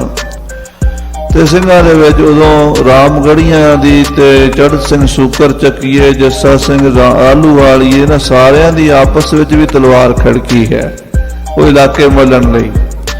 ਤੋ ਇੱਕ ਵਾਰੀ ਬਾਬਾ ਜੱਸਾ ਸਿੰਘ ਜੀ ਆਹਲੂਵਾਲੀਏ ਉਹ ਰਾਮ ਤੀਰਥ ਤੇ ਗਏ। ਰਾਮ ਤੀਰਥ ਅੰਮ੍ਰਿਤਸਰ ਦੇ ਨੇੜੇ ਹੀ ਹੈ। ਰਾਮ ਤੀਰਥ ਤੇ ਜਾ ਕੇ ਬਾਬਾ ਜੱਸਾ ਸਿੰਘ ਜੀ ਇਸ਼ਨਾਨ ਕਰਨ ਲੱਗੇ ਸਰੋਵਰ ਤੇ ਉਹਨਾਂ ਦੇ ਨਾਲ 50 ਕੁ ਸਿੰਘ ਸਨ ਜੱਸਾ ਸਿੰਘ ਆਹਲੂਵਾਲੀਏ ਦੇ। ਉਧਰੋਂ ਜੱਸਾ ਸਿੰਘ ਰਾਮਗੜੀਏ ਦੇ ਭਰਾ ਆਏ ਹੋਏ ਸਨ ਬਟਾਲਿਓਂ। ਉਹਨਾਂ ਨੇ ਵੇਖਿਆ ਜੱਸਾ ਸਿੰਘ ਦੇ ਨਾਲ ਸਿੰਘ ਥੋੜ੍ਹਾ ਹੱਲਾ ਬੋਲ ਦਿੱਤਾ, ਆਪਸ 'ਚ ਲੜਾਈ ਸੀਗੀ। ਤੇ ਬਾਬਾ ਜੱਸਾ ਸਿੰਘ ਦੇ ਸਾਥੀ ਜੱਸਾ ਸਿੰਘ ਆਹਲੂਵਾਲੀਏ ਦੇ ਸਾਥੀ ਮਾਰੇ ਗਏ, ਸ਼ਹੀਦ ਹੋ ਗਏ ਜਾਂ ਭੱਜ ਗਏ। ਤੇ ਬਾਬਾ ਜੱਸਾ ਸਿੰਘ ਜੀ ਜ਼ਖਮੀ ਹੋ ਕੇ ਡਿੱਗ ਪਏ ਘੋੜੇ ਤੋਂ। ਜੱਸਾ ਸਿੰਘ ਆਹਲੂਵਾਲੀਏ ਨੂੰ ਗ੍ਰਿਫਤਾਰ ਕਰਕੇ ਉਹਨਾਂ ਨੂੰ ਬੰਨ੍ਹ ਕੇ ਪਾਲਕੀ ਦੇ ਵਿੱਚ ਪਾ ਕੇ ਤੇ ਇਹ ਲੈ ਗਏ ਜੱਸਾ ਸਿੰਘ ਰਾਮਗੜੀਏ ਦੇ ਕੋਲ। ਰਾਮਗੜੀਏ ਜੱਸਾ ਸਿੰਘ ਨੂੰ ਖਬਰ ਦਿੱਤੀ ਵੀ ਤੇਰਾ ਦੁਸ਼ਮਣ ਅਸੀਂ ਬੰਨ੍ਹ ਕੇ ਲੈ ਆਏ। ਜਦੋਂ ਜੱਸਾ ਸਿੰਘ ਰਾਮਗੜੀਏ ਨੇ ਵੇਖਿਆ ਵੀ ਆਹਲੂਵਾਲੀਏ ਜੱਸਾ ਸਿੰਘ ਨੂੰ ਲੈ ਕੇ ਆਏ ਆ ਤਾਂ ਉਹਨੇ ਆਪਣੇ ਭਰਾਵਾਂ ਨੂੰ ਬੜੀਆਂ ਝਿੜਕਾਂ ਦਿੱਤੀਆਂ ਤੇ ਬਾਬਾ ਜੀ ਨੂੰ, ਬਾਬਾ ਜੱਸਾ ਸਿੰਘ ਜੀ ਆਹਲੂਵਾਲੀਏ ਜੋ ਸਾਰੇ ਪੰਥ ਦੇ ਸ੍ਰੀ ਅਕਾਲ ਤਖਤ ਸਾਹਿਬ ਦੇ ਬੁੱਢੇ ਦਲ ਦੇ ਜਥੇਦਾਰ ਸਨ, ਉਹਨਾਂ ਨੂੰ ਬੜੇ ਅਦਬ ਨਾਲ ਆਪਣੇ ਮਹਿਲਾਂ ਵਿੱਚ ਰੱਖਿਆ ਤੇ ਉਹਨਾਂ ਦੀ ਸਾਰੀ ਮਲਮ ਪੱਟੀ ਕਰਾ ਕੇ ਇਲਾਜ ਕਰਾ ਕੇ ਉਹਨਾਂ ਨੂੰ ਰਾਜੀ ਕੀਤਾ ਤੇ ਨਾਲ 500 ਦਮੜਾ ਨਗਦ ਤੇ ਦਸਤਾਰ ਤੇ ਦੁਮਾਲਾ ਸ਼ਸਤਰ ਬਸਤਰ ਭੇਟਾ ਕਰਕੇ ਪਾਲਕੀ 'ਚ ਬਿਠਾ ਕੇ ਉਹਨਾਂ ਦੇ ਪਿੰਡ ਛੱਡ ਕੇ ਆਏ। ਸੋ ਇਸ ਤਰ੍ਹਾਂ ਦਾ ਇੱਕ ਵਾਰੀ ਇਹ ਭਾਣਾ ਵਰਤਿਆ। ਉਹਦਾ ਇਸ਼ਾਰਾ ਭਾਈ ਰਤਨ ਸਿੰਘ ਜੀ ਕਰ ਰਹੇ ਨੇ ਕਿ ਆਹਲੂਵਾਲੀਏ ਜੱਸਾ ਸਿੰਘ ਨੂੰ ਵੀ ਜੱਸਾ ਸਿੰਘ ਰਾਮਗੜੀਏ ਦੇ ਬੰਦਿਆਂ ਨੇ ਫੜ ਲਿਆ ਸੀ। ਯਾਨੀ ਰਾਮਗੜੀਏ ਇੰਨੇ ਵਧੇ ਹੋਏ ਸਨ, ਇੰਨਾ ਹੌਸਲਾ ਸੀ ਉਹਨਾਂ ਦੇ ਵਿੱਚ। ਨਹਿ ਪਿੱਠ ਦੀਨੀ ਜਹ ਵਹਿ ਲੜਿਓ। ਜੱਸਾ ਸਿੰਘ ਰਾਮਗੜੀਆ ਜਿੱਥੇ ਵੀ ਲੜਿਆ ਉਹਨੇ ਕਦੀ ਪਿੱਠ ਨਹੀਂ ਦਿੱਤੀ, ਦੁਸ਼ਮਣ ਦੇ ਨਾਲ ਹਰ ਮੈਦਾਨ ਅੱਗੇ ਹੋ ਕੇ ਲੜਦਾ ਸੀ। ਯਹੀ ਗਜਬ ਥੋ ਉਨ ਪਰ ਪਰਿਓ। ਪਰ ਇਹੀ ਉਹਨਾਂ ਦੇ ਉੱਤੇ ਉਹਨਾਂ ਦਾ ਹੰਕਾਰ ਬਣ ਕੇ ਗਜਬ ਗੁਜ਼ਰ ਗਿਆ, ਕਿਉਂਕਿ ਜਦੋਂ ਕੁਝ ਬੰਦੇ 'ਚ ਤਾਕਤ ਆਉਂਦੀ ਹੈ ਤੇ ਉਹਦੇ 'ਚ ਹੰਕਾਰ ਵੀ ਆਉਂਦਾ ਹੈ। ਐਸਾ ਕੋਈ ਨਾ ਜਨਮਿਓ ਜਗ ਮਾਹੀ, ਪ੍ਰਭਤਾ ਪਾਏ ਜਾਸ ਮਦ ਨਹੀਂ। ਐਸਾ ਕੋਈ ਦੁਨੀਆ ਤੇ ਪੈਦਾ ਨਹੀਂ ਹੋਇਆ ਜਿਹਨੂੰ ਤਾਕਤ ਪ੍ਰਭਤਾ ਵਡਿਆਈ ਮਿਲੀ ਹੋਵੇ ਤੇ ਉਹਦਾ ਹੰਕਾਰ ਨਾ ਆਇਆ ਹੋਵੇ।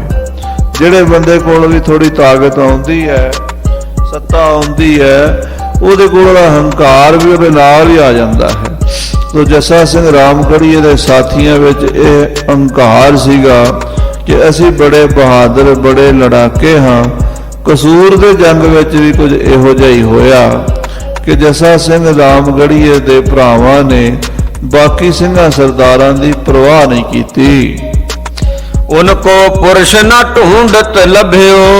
ਕਹਿੰਦੇ ਉਹਨਾਂ ਨੇ ਜੱਸਾ ਸਿੰਘ ਰਾਮਗੜੀਏ ਹੋਰਾਂ ਨੇ ਬਹੁਤ ਖਜ਼ਾਨੇ ਜਿਹੜੇ ਸਨ ਕਸੂਰ ਦੇ ਵਿੱਚ ਫਤਿਹ ਕੀਤੇ, ਖੋਏ, ਤੇ ਉਹਨਾਂ ਦੇ ਸਾਹਮਣੇ ਕੋਈ ਅੜਿਆ ਨਹੀਂ। ਜਿਹੜਾ ਕੋਈ ਪੁਰਸ਼ ਉਹ ਮਾਰ ਦਿੱਤਾ। ਤਿਨ ਕੀ ਬਾਤ ਸਭੋ ਜੋ ਕਹੀਐ। ਇਹ ਸਾਰੀ ਗੱਲ ਦਸੀਏ ਬਹੁਤ ਲੰਮੀ ਚੌੜੀ ਹੈ। ਕਸੂਰ ਦੇ ਵਿੱਚ ਜੋ ਕੁਝ ਹੋਇਆ, ਗ੍ਰੰਥ ਬਦਨ ਤੇ ਅਤ ਡਰ ਪਈਐ। ਗ੍ਰੰਥ ਵੱਧ ਜਾਂਦਾ ਹੈ, ਇਸ ਕਰਕੇ ਸੰਖੇਪ ਵਿੱਚ ਹੀ ਦੱਸਿਆ ਹੈ। ਦੋਹਰਾ ਬੇਗਮ ਹੋਤੀ ਸ਼ਾਹ ਕੀ ਸੋ ਤਿਨ ਹੋਤ ਦੀਵਾਨ। ਸਾਧ ਸੰਗਤ ਜੀ, ਬਾਦਸ਼ਾਹ ਦੀ ਬੇਗਮ ਸੀ, ਉਹਦਾ ਇੱਕ ਦੀਵਾਨ ਸੀ। ਦਿਲੇ ਰਾਮ ਤਿਸ ਨਾਮ ਥੋ ਵਿੱਚ ਲਾਹੌਰ ਵੱਡ ਥਾਮ। ਉਹ ਦੀਵਾਨ ਦਾ ਨਾਮ ਸੀ ਦਿਲੇ ਰਾਮ, ਲਾਹੌਰ 'ਚ ਰਹਿੰਦਾ ਸੀ। ਲਾਹੌਰ ਵਿੱਚ ਉਹਦਾ ਘਰ ਬਹੁਤ ਤਗੜਾ ਸੀ।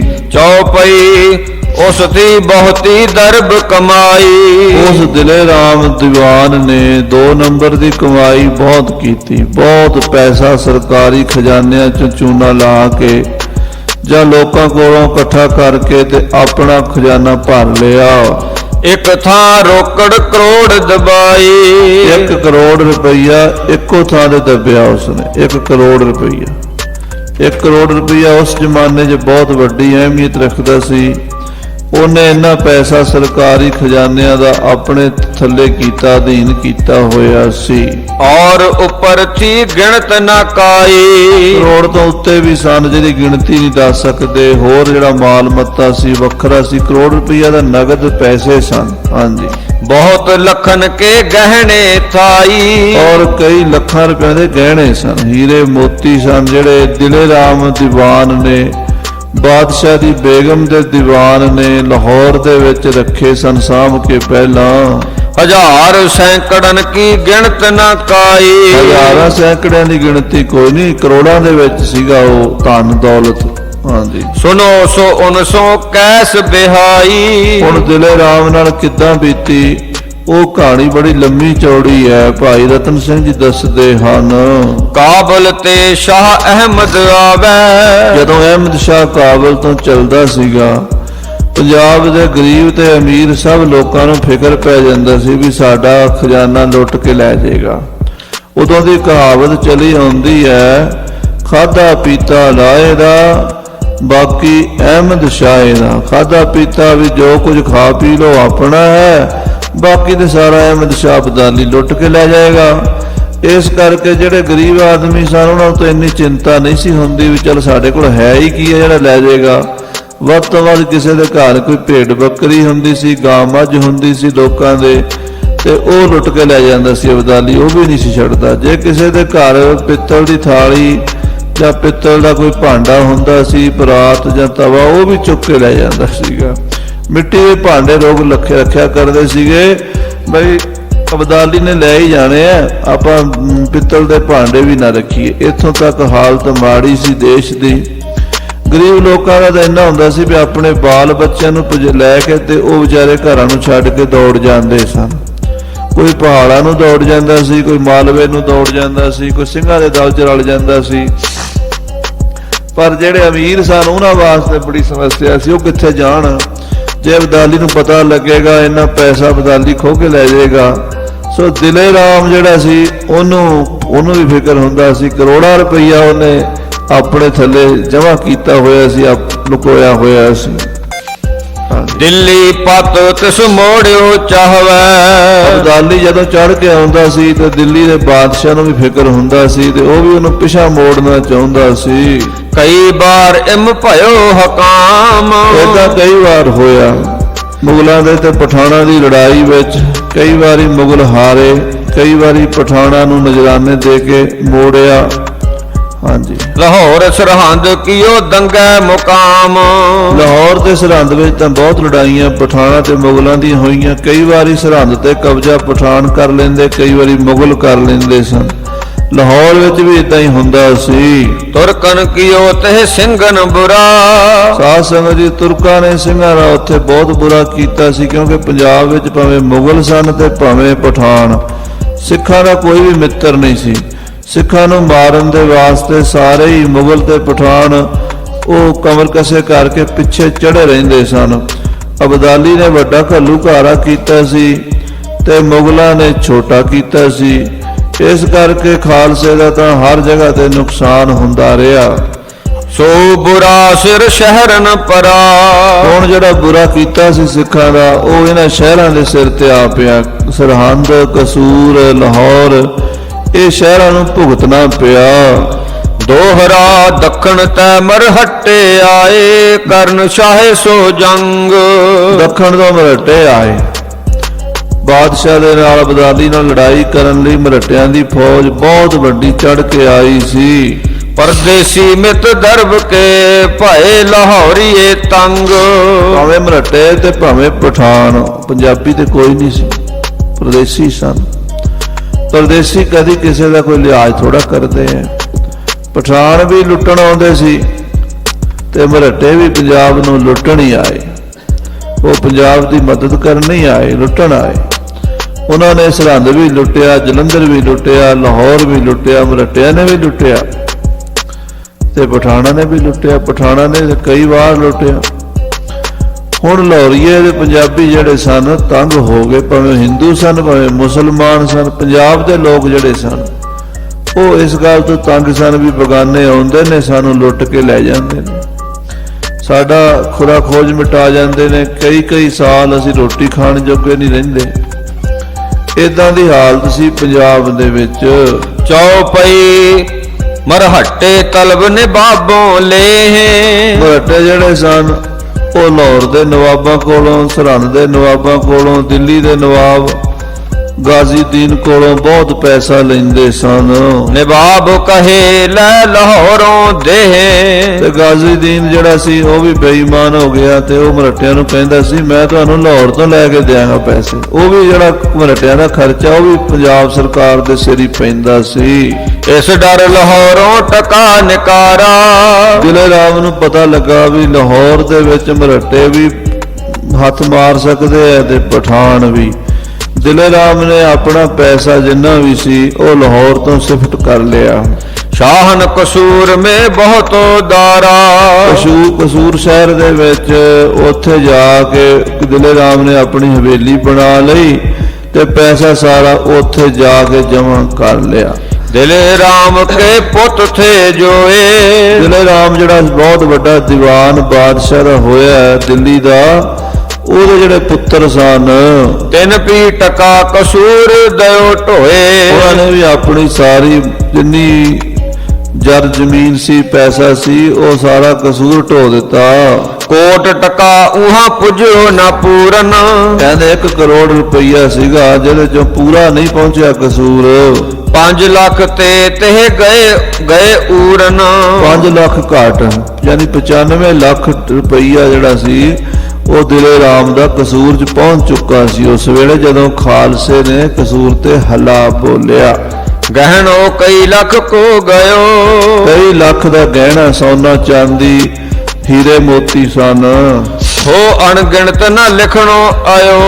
ਅਣਗਿਣਤ ਸਨ। ਕਵੀ ਜੀ ਕਹਿੰਦੇ ਮੈਂ ਲਿਖ ਨਹੀਂ ਸਕਦਾ, ਮੈਨੂੰ ਇੰਨਾ ਪਤਾ ਨਹੀਂ ਵੀ ਕਿੰਨੇ ਸਨ, ਪਰ 95 ਲੱਖ ਨਗਦ ਦਾ ਤਾਂ ਪੱਕਾ ਪਤਾ ਹੈ ਤੇ ਬਾਕੀ ਹੀਰੇ ਮੋਤੀ ਜਵਾਹਰਾਤ ਉਹ ਵੀ ਕਈ ਲੱਖਾਂ ਦੇ ਸਨ। ਕਬੀਲੇ ਭੀ ਉਹਾਂ ਦੇ ਕਲਾਏ। ਔਰ ਦਿਲੇ ਰਾਮ ਦੀਵਾਨ ਦੀਆਂ ਜਿਹੜੀਆਂ ਨੋਹਾਂ ਸੀਗੀਆਂ ਉਹਦੇ ਪਰਿਵਾਰ ਸਨ ਉਹ ਵੀ ਉਹਨਾਂ ਨੇ ਉੱਥੇ ਭੇਜ ਦਿੱਤੇ। ਕਸੂਰ ਆਕੀ ਲੱਖ ਤਹਿ ਬਹਿ ਜਾਏ। ਉਹ ਸਾਰੇ ਇਸ ਕਰਕੇ ਕਸੂਰ 'ਚ ਜਾ ਬੈਠੇ ਸਨ ਵੀ ਕਸੂਰ ਦੇ ਵਿੱਚ ਨਾ ਤਾਂ ਮਰਹੱਟਿਆਂ ਦਾ ਖਤਰਾ ਹੈ ਤੇ ਨਾ ਪਠਾਣਾ ਦਾ, ਤੇ ਸਿੱਖਾਂ ਦੀ ਤਾਂ ਇੰਨੀ ਹਿੰਮਤ ਨਹੀਂ ਵਿਚਾਰੇ ਜਾ ਕੇ ਲੁੱਟ ਲੈਣਗੇ। ਉਹਨਾਂ ਨੂੰ ਸਿੱਖਾਂ ਬਾਰੇ ਸੁਪਨਾ ਵੀ ਨਹੀਂ ਸੀ ਵੀ ਸਿੱਖ ਵੀ ਕਸੂਰ ਲੁੱਟ ਲੈਣਗੇ। ਸਿੱਖਾਂ ਦੀ ਗਿਣਤੀ ਥੋੜੀ ਸਮਝਦੇ ਸਨ ਤੇ ਅਬਦਾਲੀ ਦੀ ਗਿਣਤੀ 2.5 ਲੱਖ ਫੌਜ ਆਉਂਦੀ ਸੀ, ਮਰਹੱਟਿਆਂ ਦੀ 2-2 ਲੱਖ 2.5 ਲੱਖ ਫੌਜ ਆਉਂਦੀ ਸੀ। ਜੇ ਉਹ ਨਹੀਂ ਲੁੱਟ ਸਕਦੇ ਤੇ 10-20 ਹਜ਼ਾਰ ਸਿੱਖਾਂ ਦਾ ਕਿਆ ਹੌਸਲਾ ਪਏਗਾ। ਇਸ ਕਰਕੇ ਜਿੰਨਾ ਪੈਸੇ ਵਾਲੇ ਲੋਕ ਸਨ ਉਹਨਾਂ ਨੇ ਆਪਣਾ ਪੈਸਾ ਜਿਹੜਾ ਸੀ ਉਹ ਕਸੂਰ ਸ਼ਹਿਰ ਦੇ ਵਿੱਚ ਸੇਵ ਕੀਤਾ ਹੋਇਆ ਸੀ। ਸਮੇਂ ਕਰਤੇ ਕੋ ਐਸੋ ਭਇਓ। ਪਰ ਪਰਮੇਸ਼ਰ ਨੇ ਜੋ ਕੁਝ ਕਰਨਾ ਹੁੰਦਾ ਉਹਨੂੰ ਟਾਲ ਕੋਈ ਨਹੀਂ ਸਕਦਾ। ਕਰਤੇ ਪੁਰਖ ਦੀ ਖੇਡ ਹੈ। ਕਰਤਾ ਜੋ ਕਰਤਾ ਹੈ ਨਾ ਉਹ ਆਪਣੀ ਵਿਉਂਤ ਬਣਾ ਕੇ ਪਹਿਲਾਂ ਹੀ ਰੱਖਦਾ। ਸਿੰਘਾਂ ਦੇ ਖਜ਼ਾਨੇ ਭਰਨੇ ਸਨ ਤਾਂ ਸਮਝੋ ਖਜ਼ਾਨੇ ਸਾਰੇ ਉੱਥੇ ਇਕੱਠੇ ਹੋ ਗਏ।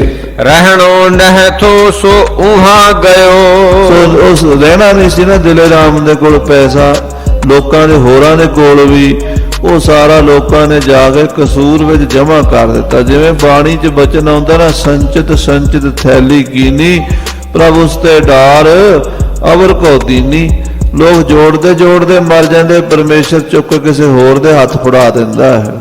ਸਾਥ ਲਿਜਾਣੇ ਥੇ ਉਸਕੇ ਪ੍ਰਾਣ। ਨਾਲ ਉਹਨਾਂ ਦੀ ਜਾਨਾਂ ਵੀ ਜਾਣੀਆਂ ਸਨ, ਦਿਲੇ ਰਾਮ ਦੀ ਜਾਨ ਵੀ ਜਾਣੀ ਸੀ। ਉਨ ਪਰ ਆਓ ਬਿਦ ਪਹੁੰਚੀ ਆਣ। ਇਹੋ ਜਿਹਾ ਸਮਾਂ ਕਸੂਰ ਦੇ ਵਿੱਚ ਆ ਪਹੁੰਚਿਆ। ਦੋਹਰਾ ਹਵੇਲੀ ਦਿਲੇ ਸੋ ਰਾਮ ਕੀ ਲਈ ਸੋ ਪਹਿਲੇ ਲੂਟ। ਸੋ ਹਵੇਲੀ ਦਿਲੇ ਰਾਮ ਦੀ ਹਵੇਲੀ ਜਿਹੜੀ ਕਸੂਰ ਦੇ ਵਿੱਚ ਸੀ ਉਹ ਪਹਿਲਾਂ ਲੁੱਟ ਲਈ। ਖਬਰ ਸਰਦਾਰਨ ਜਬ ਪਈ ਰੱਖੀ ਆਮ ਤੈ ਹੂਟ। ਜਦੋਂ ਸਿੰਘਾਂ ਸਰਦਾਰਾਂ ਨੂੰ ਪਤਾ ਲੱਗਾ ਵੀ ਲੋਕ ਤਾਂ ਦਿਲੇ ਰਾਮ ਦੀ ਹਵੇਲੀ 'ਚ ਬੜੀ ਮਾਲ ਮੱਤਾ ਬਹੁਤ ਚੁੱਕ ਰਹੇ, ਪੈਸਾ ਬਹੁਤ ਹੈ, ਤਾਂ ਫਿਰ ਜਥੇਦਾਰ ਹਰੀ ਸਿੰਘ, ਜੱਸਾ ਸਿੰਘ ਰਾਮਗੜੀਏ ਸਾਰਿਆਂ ਨੇ ਪਹਿਰਾ ਲਾ ਦਿੱਤਾ ਉੱਥੇ ਵੀ ਇਹ ਹਵੇਲੀ ਨਹੀਂ ਲੁੱਟਣੀ ਪਾਈ, ਇਹ ਸਰਕਾਰ ਦਾ ਖਜ਼ਾਨਾ ਹੈ। ਚੌਪਈ ਪਹਿਲੋਂ ਲੁਟੇਰੇ ਬੜੇ ਸੁਜਾਏ। ਬਾਬਾ ਹਰੀ ਸਿੰਘ ਤੋਂ ਪਹਿਲਾਂ ਹੀ ਦੂਜੇ ਪਿੰਡਾਂ ਵਾਲੇ ਲੁਟੇਰੇ ਜਾ ਵੜੇ ਸਨ ਉਸ ਹਵੇਲੀ ਵਿੱਚ। ਤਿੰਨ ਤਹਿਲੀ ਨੇ ਹੱਥ ਰੰਗਾਏ। ਉਹਨਾਂ ਨੇ ਉੱਥੋਂ ਬਹੁਤ ਸਾਰਾ ਮਾਲ ਮੱਤਾ ਚੁੱਕ ਲਿਆ। ਕਿਨ ਝੋਲੀ ਕਿਨ ਮਗਰੀ ਭਈ ਭਰੀ। ਕਿਸੇ ਨੇ ਤੇ ਆਪਣੀ ਝੋਲੀ 'ਚ ਪਾ ਲਿਆ ਤੇ ਕਿਸੇ ਨੇ ਪੰਡ ਬੰਨ ਕੇ ਮਗਰੇ ਪਿੱਛੇ ਲਾ ਲਈ। ਕਿਨ ਮੋਢੇ ਕਿਨ ਸਿਰ ਪਰ ਧਰੀ। ਕਿਸੇ ਮੋਢੇ ਧਰੀ ਤੇ ਕੋਈ ਸਿਰ ਤੇ ਧਰੀ ਜਾਂਦਾ ਹੈ। ਕਿਨ ਚਾਂਦੀ ਕਿਨ ਸੋਇਨੋ ਪਾਇਓ। ਕਿਸੇ ਨੇ ਚਾਂਦੀ ਲੱਭੀ ਤੇ ਚੁੱਕ ਲਈ, ਕਿਸੇ ਨੇ ਸੋਨਾ ਚੁੱਕ ਲਿਆ। ਜੋ ਪਹੁੰਚੋ ਸੋ ਆਇਓ ਅਗਾਇਓ। ਜਿਹੜਾ ਵੀ ਆ ਉੱਥੇ ਗਿਆ ਉਹ ਰੱਜ ਕੇ ਹੀ ਆਇਆ। ਦਿਲੇ ਰਾਮ ਦੀ ਹਵੇਲੀ 'ਚ ਮਾਲ ਹੀ ਬਹੁਤ ਸੀ। ਧਰ ਧਰ ਗਠਰੀ ਫਿਰ ਜਾਹੇ। ਉਹ ਗੰਢੜੀਆਂ ਧਰ ਧਰ ਕੇ ਦੁਬਾਰਾ ਲੈਣ ਚਲੇ ਜਾਂਦੇ।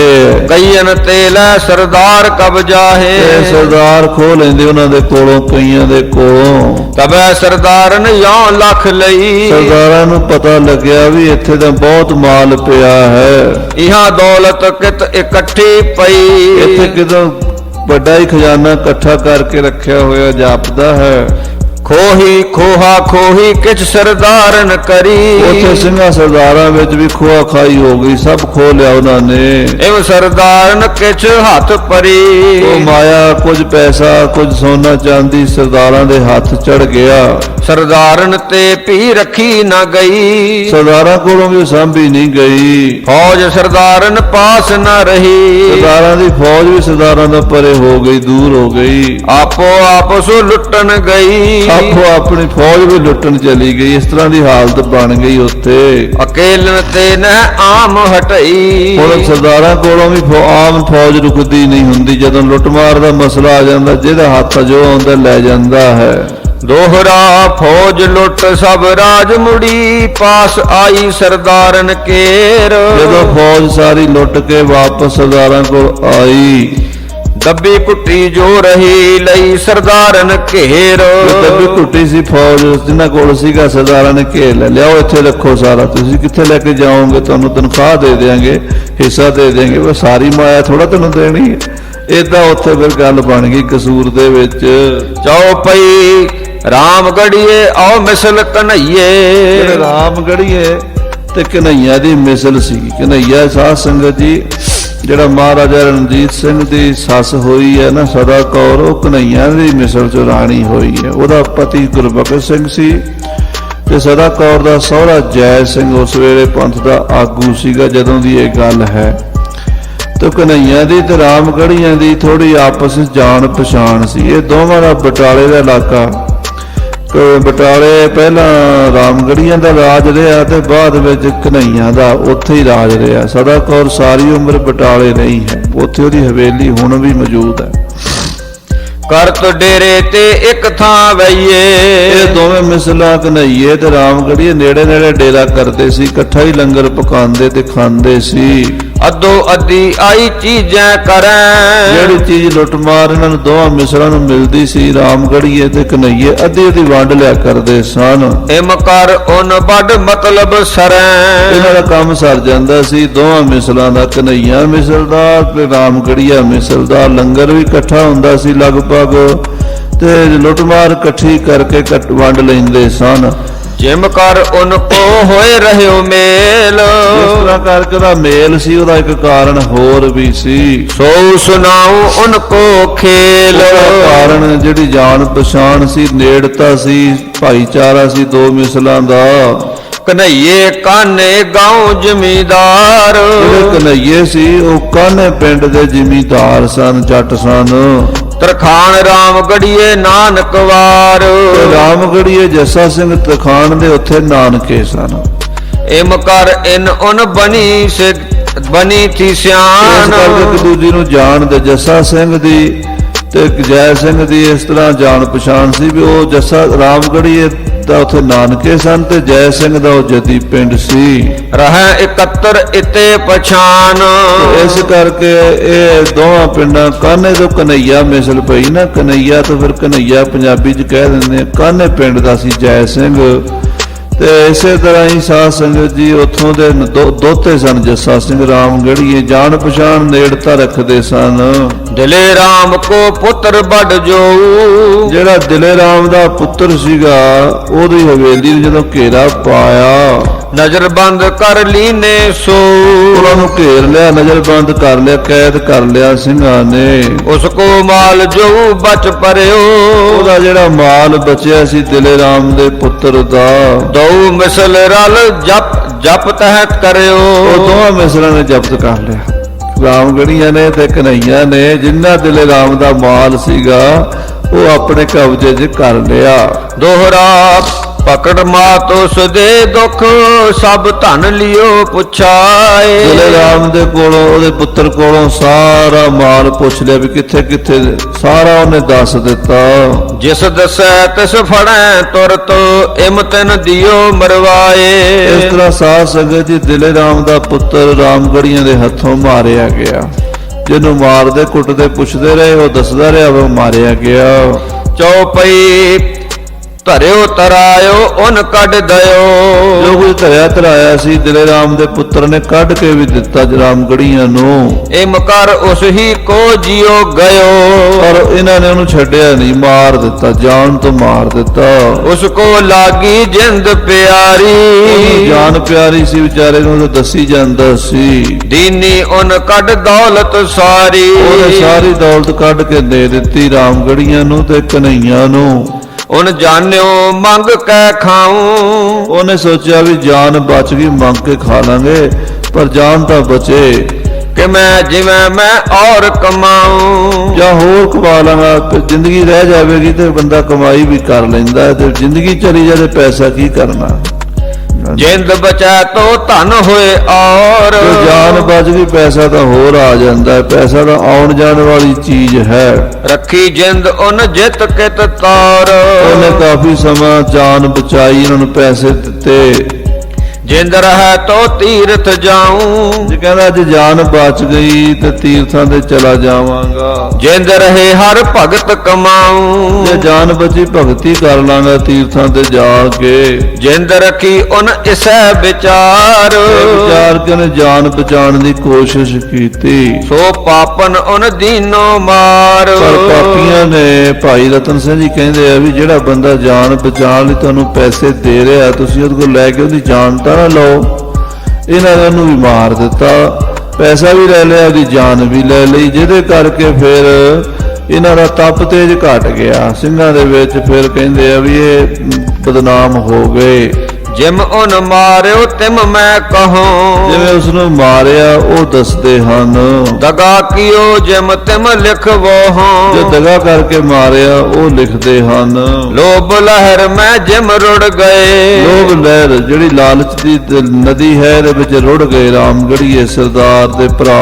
ਵਹੀ ਪਦਾਰਥ ਇਹਾਂ ਰਹੇ ਪਏ। ਪਦਾਰਥ ਇੱਥੇ ਹੀ ਰਹਿ ਗਏ, ਕਿਉਂਕਿ ਮਾਇਆ ਦਾ ਨਾਲ ਨਹੀਂ ਜਾਣੀ, ਬੰਦੇ ਦਾ ਈਮਾਨ ਨਾਲ ਜਾਂਦਾ ਹੈ। ਸੋ ਖਾਲਸਾ ਜੀ ਇਸ ਤਰ੍ਹਾਂ ਕਸੂਰ ਸ਼ਹਿਰ ਦੇ ਵਿੱਚ ਇੱਕ ਭਾਣੇ ਵਰਤੇ ਹਨ। ਝਗੜਾ ਬਹੁਤ ਹੋ ਗਿਆ ਆਪਸ ਵਿੱਚ ਸਿੰਘਾਂ ਦਾ। ਬਾਅਦ ਵਿੱਚ ਜੱਸਾ ਸਿੰਘ ਆਹਲੂਵਾਲੀਏ ਨੇ ਆ ਕੇ ਫੈਸਲਾ ਕਰਵਾਇਆ। ਸਮੇਂ ਦੇ ਲਿਹਾਜ਼ ਨਾਲ ਸਮਾਪਤੀ। ਹੈ ਗੋਬਿੰਦ, ਹੈ ਗੋਪਾਲ, ਹੈ ਦਿਆਲ ਲਾਲ, ਨਾਥ ਨਾ ਸਕੇ ਦੀਨ ਦਰਦ ਨਿਵਾਰ। ਏ ਸਮਰਾਥੇ ਗਮ ਪੂਰਨ ਮੋਏ ਮਾਇਆ ਧਾਰ। ਨਾਨਕ ਮਹਾ ਪਿਆਨ ਨਾਨਕ ਪਾਰਿ ਉਤਾਰ। ਆਏ ਪ੍ਰਭ ਸਰਨਾਗਤੀ ਕਿਰਪਾ ਨਿਧ ਦਿਆਲ। ਏਕ ਅੱਖਰ ਹਰ ਮਨ ਬਸਤ ਨਾਨਕ ਹੋਤ ਨਿਹਾਲ। ਵਾਹਿਗੁਰੂ ਨਾਮ ਜਹਾਜ ਹੈ ਚੜੇ ਸੋਤਰੇ ਪਾਰ। ਜੋ ਸ਼ਰਧਾ ਕਰ ਸੇਵ ਦੇ ਗੁਰ ਪਾਰੇ ਉਤਾਰਨ ਹਾਰ।